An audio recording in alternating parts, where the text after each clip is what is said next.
Welcome to OTR, a friendly debate. My name is Mucci, and I'm here with Pat and Lando. Yes, I'm here. He's here. We're here at the Garden of the Phoenix in Chicago. And it's a Japanese garden right across the Museum of Science and Industry behind us. And this week, what are we debating, guys? AI in pop culture? Right. Robot movies? Something like that? Robot movies? Okay. So we'll be discussing robots and AIs and... Oh, they're not all movies, right? No. Yes, okay. Can we get into it? Yeah, well, let me introduce you guys. So Pat is he works for Apple. If you wanted to illustrate that, I'm not sure. Yeah, I'm a lawyer and I work for Apple. That's all I wanted to know. Long and short of it. Yeah. And Orlando is an ASA. Yeah, I'm a prosecutor. I don't work for Apple. And I work in immigration. So who's the best to even debate this topic here? Probably Pat. Yeah, I've actually worked on Sure. AI patents in my previous job, actually quite extensively. Okay. Yeah. But So- I've watched several robotic movies Uh-huh. extensively. So what are your guys' picks before we Uh, get into openings? So Just run them through real quick. Right. Specifically, I just only did AI movies. Okay. So Bicentennial Man with Robin Williams, Wall-E with Wall-E, Starring Wall-E. starring Wall-E. And Eva. Yeah, and Eva, you can't forget. I also That movie. I picked Jung-e, which is a new Korean movie on Netflix. Okay. And my last one was Ex Machina. Okay. Oh, that's Yeah, a good movie. So, yeah. fantastic movie. I would have had a chance to watch all those if I wasn't doing my notes at like 12:30. To watch all of them. And so what are your picks? Yeah, so starting out, 2001: A Space Odyssey. Okay. Yeah. It's kind of dated, One of my right? favorite movies. Yeah. 2001. 68, but you have the HAL 9000, the spaceship computer, which actually used to be the name of my nest. Okay, this is not your openings yet. I just wanted to run through the quick picks real quick, and then we'll get to your openings. Futurama, Uh-huh. Bending Rodriguez, the bending robot. Right? Halo, Cortana. Okay, Halo, the yeah. video game, Yeah. Cortana. And TV show. That's all the way back in whatever. 2001? 2002 or something like that? Yeah, and then 2001. And my final pick is Her, the movie Spike Jones from 2013, and Samantha is the AI in that one. Okay. So let's have you guys do a very brief few sentences opening, if Okay. you've got a few sentences on Sure. to tell me why your picks are better than the other person's, why you think your picks are a better representation of AI in pop culture than the others. Sound good? Sure. Okay. Who wants to go first? No coins to flip this week, I guess. Yeah, I could start unless you wanna go. You already volunteered yourself. Okay, of course. Don't back out. So I think my picks are a good representation because they're kind of all over the board. So Wall-E is this robot that There's no cohesive. No, I wanted to have some variety. And as Mucci stated in one of our earlier episodes, I don't think that we interrupt each other during our openings. Yes, I did say that before. So Wall-E being a lonely robot on Earth by himself, Ex Machina being a manipulative robot, Bicentennial Man, Robin Williams being a robot that wants to be a human, and Jung-e being a robot with some complications with who the person was prior to becoming AI. So I think it's a kind of good representation as to just all over the spectrum. Okay. And Pat, how about your picks? I was actually kind of interested more in the, let's say, human aspect of AI. So my picks focus on those, let's say, interpersonal relationships, in as much as you consider AI a person. Yeah. Inter-character relationships. Interesting. So yeah, like Okay. I'm saying, congratulations, somebody just got engaged. Wow. Wow. What a witness. Wow.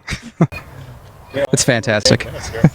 Let's get it done right here. Get it done. All right, so you were saying? Interpersonal relationships. It's kind of related. Yeah. Interpersonal relationships. So, you have the protagonist-antagonist relationship between HAL, the spaceship computer, and the 2001: Space Odyssey, and the crew, who are, spoiler alert, ultimately murdered by... Ooh. Most of them. Yeah, kind of. The one guy gets put into a zoo at the end. And then an embryo. The Star Child. Yeah, so again, antagonistic relationship there. Futurama, focuses a lot on the friendship between Bender and Fry. Although, that kind of questions in the same way that, and that's why I want to bring these up as a couplet. There's no loyalty between Hal and the space crew. Yeah. And despite their friendship, I don't actually think there's a whole lot of loyalty between Bender and Fry because there isn't. Throw him under the bus. And With anyone. I think, like Hal, Bender also, doesn't have strong feelings or, let's say, warm feelings about humans. Okay. Yes. Yeah. So yeah, those are more of, let's say, the mechanical aspects of it. Cool. The next two, Halo and her, I think, you have. Spike Jonze said he started working on her in like 2001. I'm like, but okay, you didn't. 2001 is the theme of your picks. It's seeming. Wait, who did he start working on? Sorry? Who did he start working on? Her. Yeah, who? All right. Anyways, get on. We're not doing who was on first bits here. Anyway, so Man. it didn't come out till 2013, and I think it's interesting that you have Cortana from 2001, a Femme AI, which I think was kind of new, and you have Siri coming out for the iPhone, and finally her coming out in 2013. Guy falling in love with Siri, basically. So Yep. I think that those together kind of show like this different aspect of particularly a male or masculine relationship with a femme-coded AI. Okay. I think that her more explicitly talks about, of course, like the romance aspect of it. But Cortana is also a companion to these super soldiers who are, out gun blasting, shooting aliens, getting goop all over them. Their friends are dying around them, and Cortana is supposed to be like emotional support. Basically, allaying the PTSD that's inherent in being a space marine. Okay. So yeah, I picked these two as couplets, a contrast between mechanical, masculine coded, Murderous AI. murderous AI, yeah, versus and more friendly, I guess. Okay, got it. And this has been OTR, a friendly debate. All right, thank you, Pat, for your opening, and thank you both. We'll get into the questions in a moment, but before we do that, make sure to subscribe here on YouTube or wherever you're listening, whatever podcast app you're listening, and leave us a 5-star review wherever you're listening as well. Okay, so now that I've heard both of you in your openings, and Pat, you kind of went into what I had sort of as my first question pretty extensively. I love to ramble. Orlando, did you have anything you want to add? So the question basically is, what makes these good examples of AI in pop culture? Is it the accuracy of the depiction, the entertainment value, the concepts they bring up? What makes yours good examples? Yeah, I think the concepts that these movies bring up, they're all different, and they kind of take on AI in a different approach with each one that I have.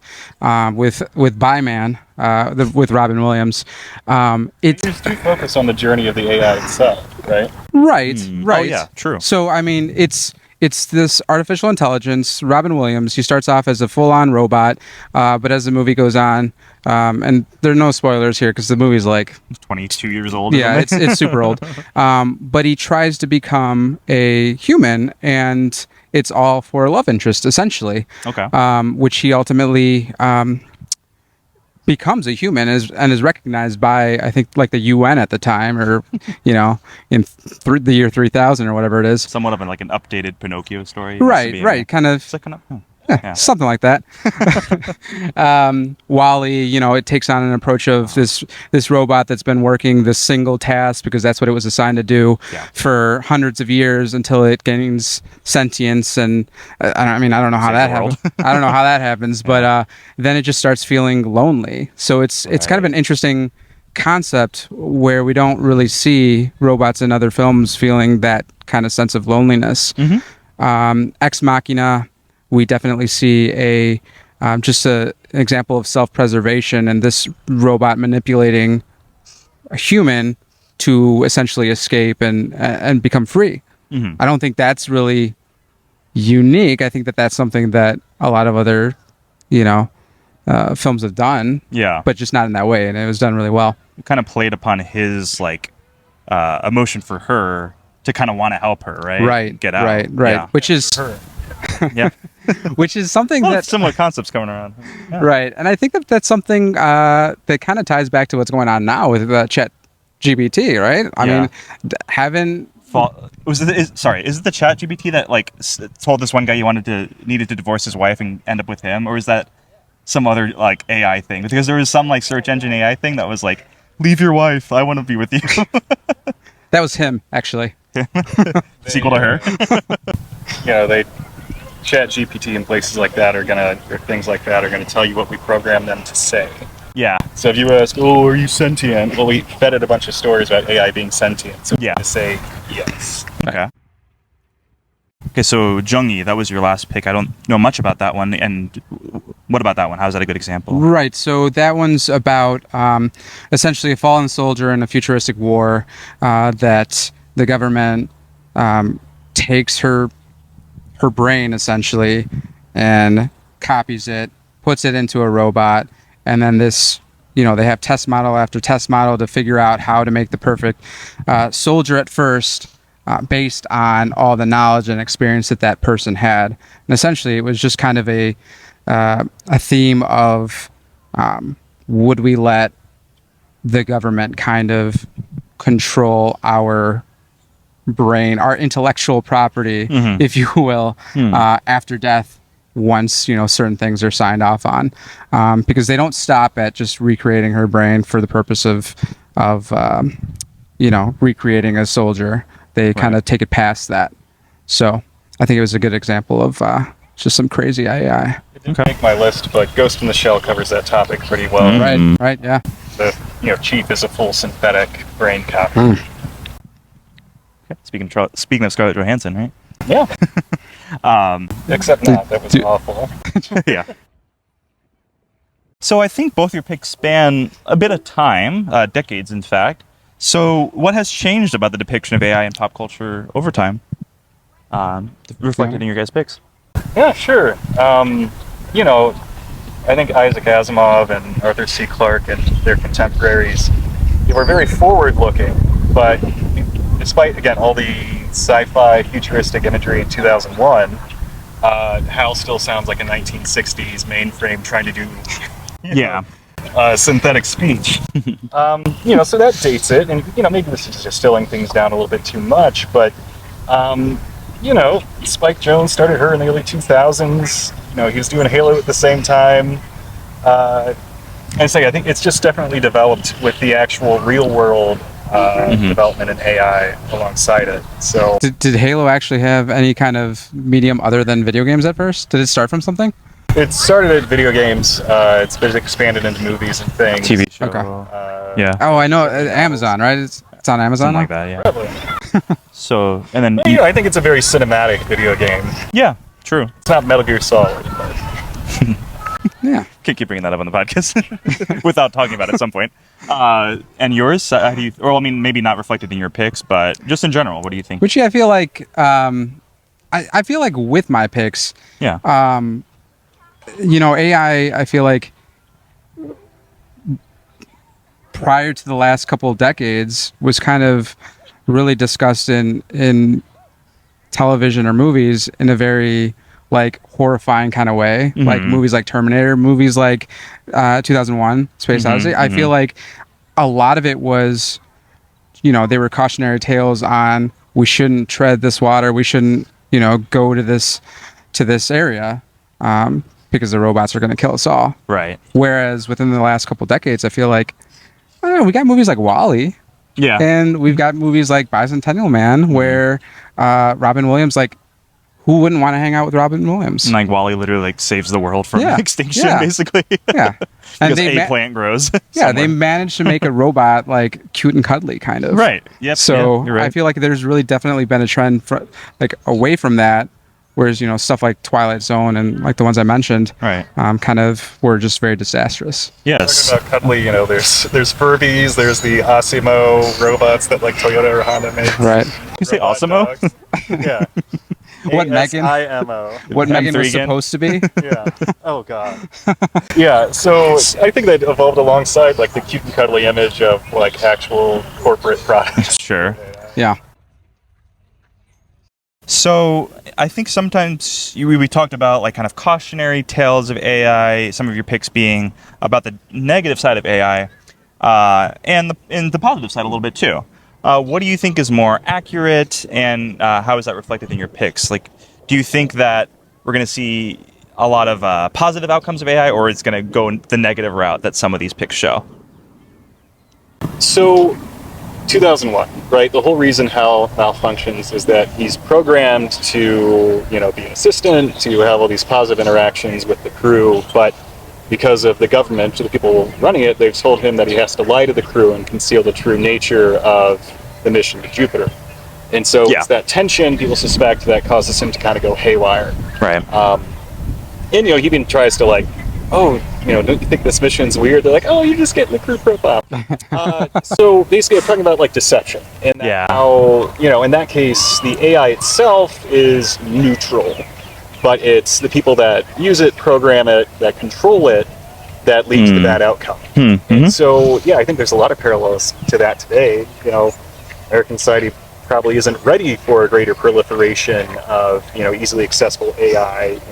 Say believable deepfakes and things like that. And so it's a neutral technology, but it's kind of the humans that ruin it. Right. People are like, oh, we programmed this algorithm to predict crime or this, that, or the other thing, and it's like, well, your data was racist. So your AI isn't going to reinforce that. Yeah. So, got it. I think the ill effects of AI are just completely a reflection of the ill effects of human society. Okay. And 2001 covers that as a cautionary tale and the disastrous results of it. All right. And Lando, yours? I kind of. I think I agree with Pat on this one because each one of my picks really covers that extremely well. I mean, Wall-E's left on Earth. The humans are gone. Bicentennial Man, he's treated like a minority for most of it. Jung-e, the government's really repurposing someone's brain and thoughts and everything to do whatever they want. I completely agree with that, actually. Okay. So, I mean... Agree with this point, I agree with this point completely. Not agree with repurposing people's brains. No. You kind of said that's how the sentence was structured, so I was a little bit thrown off. There might have been a period, comma, something in there. Okay. That's not what I meant. Pro-cyborg stance. Right. So RoboCop is you think that's the way things should be? Absolutely. They had this man working well after death. Yeah. That's ridiculous. Yeah. Should work till you die. All right. I think I've heard enough. I think I'm ready to make my decision. All right. Unless anyone's got a one sentence closing. If you think one sentence, they'll change my mind. Not that you know where I'm heading, but In my view, Bender and Fry's relationship is the exception that makes the rule. Bender was made, by awful mom corp, who ended up finding a softer side in his relationship with Fry. Whereas the rest of it doesn't really work that way. Even her being, Samantha being ostensibly made as a proper companion and capable of romance, when she tries to actually extend that, it ends up horribly. Yeah. Not that Bender and Fry are romantic, but you can just cut that. Okay. That's a lot of commas and semicolons in that sentence. Okay. But Moochie, I would just say that my one sentence is that, spoilers, Jung-e was repurposed to be a sex robot. Yeah, that's going to change my mind. Has a pleasure mode? I was going to give it to you. Now I don't want to give it to you with that. But I still will, I think. I love both of your picks, I think. But I really like the topics that are brought up in Orlando's picks. I think that the ones I haven't seen, Bicentennial Man and Jung-e. Oh, you haven't seen Bi-Man? No, I haven't seen Bi-Man. Okay. Or the sex robot movie you want me to see, apparently. It's not just about that. But Wall-E and what's the other pick? They're good. Ex Machina. Ex Machina. Oh yeah, I love Ex Machina. Like so yeah. I like the concepts that are drawn in those movies. Wall-E finding something and going across space and time to save the world because he found one plant basically, but also falling for another robot, Eva, and the Ex Machina, the kind of deception of that AI and AI really becoming advanced to the point of really fooling someone is really interesting. Yeah. So Lando, I'm going to give it to you this week. Thank you, Moochie. Do you agree with me? Say yes, say no, say what you would have picked, say some of your favorites, wherever you're commenting on this or wherever you're watching this. And thanks for watching. OTR Friendly Debate. Out. Thanks, guys. You know, it was a tough debate. Really tried my best. Did a lot of prep for it, but still disappointed by the outcome. Does not compute.